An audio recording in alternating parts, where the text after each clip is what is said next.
Hey gang, Mr. Mime here. Oh, sorry. Right on the bay here. We are going to do a quick teardown of the new No.1 Revision 1.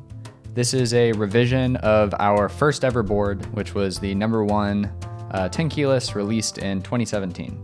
So everything has been rebuilt from the ground up. Even though the aesthetic is very similar, no parts are compatible. Everything has been rebuilt. The mounting system is new compared to the original. It's all different. So we are going to tear it down, take a look at how it all comes together. And so let's get going. First, let's take a quick look. So this is the new No.1, Revision 1. So it has a 8-degree typing angle compared to 9.5 that we had on the original Keycult No.1. The top and bottom is asymmetrical. That's another difference. This is just an aesthetic that I've grown to prefer. The curves on the bottom are actually different than the original No.1 as well. I think they're a little more refined and nicer in comparison, though it's going to be hard to tell unless you actually do a direct comparison. And then of course, as with our recent boards, we also have a USB-C daughterboard. I prefer USB-C to USB Mini, and using a daughterboard allows us to set it in the base of the case and leave this accent kind of uninterrupted throughout the side. So that's the board. Let's go ahead and tear it down. Let's get going. Drop that, that's okay.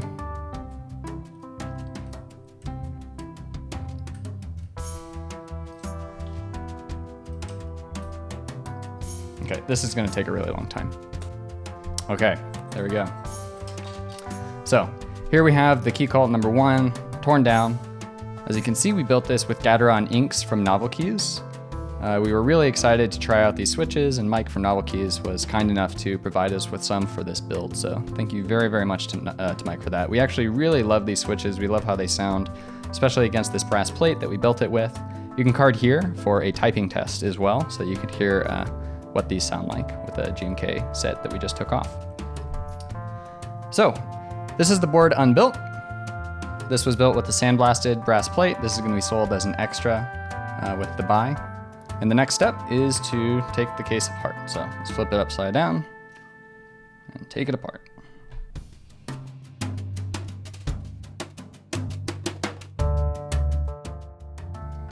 Okay, with these last two screws, the top is going to fall away from the case.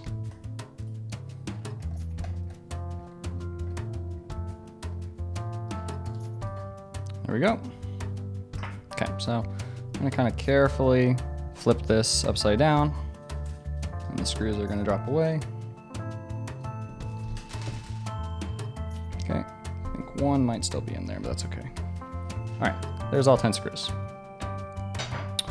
So let's go ahead and remove this PCB. Once you take the case apart, you need to be careful because we have our PCB attached by this Daughterboard cable over here. So you can pull this cable out slightly from this channel and then just unplug it. We'll put this off to the side and take a look at it later. So really quickly, let's take a look at the case internals. So we have 16 different gaskets in the case, and these isolate the plate. So when we talk about an isolated gasket mount, this is what we mean. The plate is sandwiched, but it's not touching any metal from the case. It's only touching these compressed gaskets that are compressed around these fins on the plate. Some other things to point out. Over here, we're gonna have a serial plate. So there's gonna be a little plate that's gonna fit in here. It's gonna be the base color of the case. That's going to have a serial number for the individual case. Another new thing are these tiny little, just aligning kind of tic tacs that are useful to make sure that your case top isn't resting over the side. You don't have to kind of like carefully align it. These little things here are going to align it for you. So let us go ahead and remove the mid piece as well so that we can take a look at the daughterboard.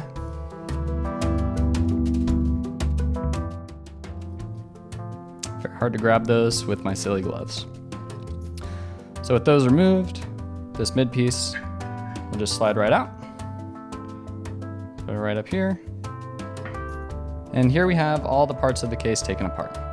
So let's take a quick look at the inside of the bottom.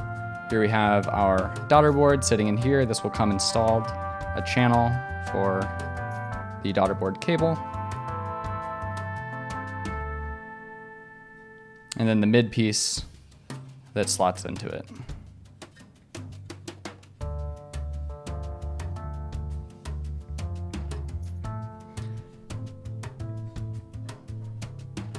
And that's the entirety of the No.1 revision 1. So let's put it all back together again. Just gonna walk backwards from what we already did. Make sure that this cable is routed in this channel. Just gonna slot the mid piece down.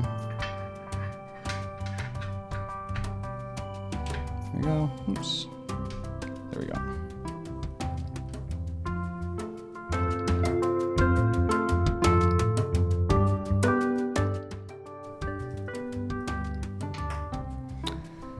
Okay, now we're going to reattach the daughterboard cable. So the connector on this cable has two sides. On one, you can see a little bit of silver from the wires, and the other side is just a flat white. It's maybe a little harder to see on camera. You want to make sure that the flat white side is facing up on the PCB. You're going to have resistance trying to put it in the wrong way, so if you feel resistance when you're trying to put this cable in, well, stop, because you'll break it. This just rotates down. You can also, this cable has a little bit of wiggle room, so you can kind of pull it out slightly when you're trying to attach it, and then before you rotate the PCB and plate down, you kind of push it back in to make sure that it doesn't interfere with the PCB inside of the case. So there's not a whole lot of room for this plate to move around in here, and the tabs on the case are exactly the same size as the tabs on the PCB, the fins, are the exact same size as the standoffs that they sit on. So you can kind of align the plate that way if you want to. However, we are also going to, when we put the case top back on, we're only going to slightly tighten the outer 4 screws so that we have a moment to align the plate before we tighten everything down. Okay, so there we are. Let's go ahead and pop the case top back on. Carefully flip it upside down. The top is going to fall away slightly because it's not being held down yet.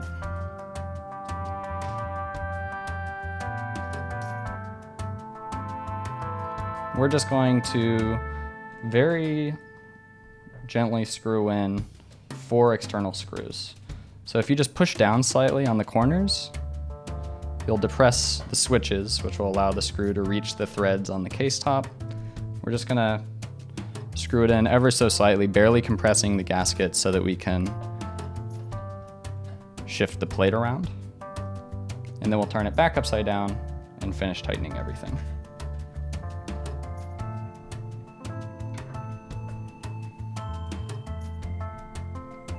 So I just grab a couple of keycaps.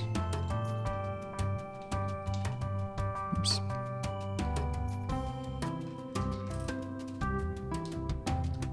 And you can use this to kind of see how well aligned the plate is. And actually, this is already pretty good, probably about as good as it's gonna get. So let's check out top over here. Also, let's just put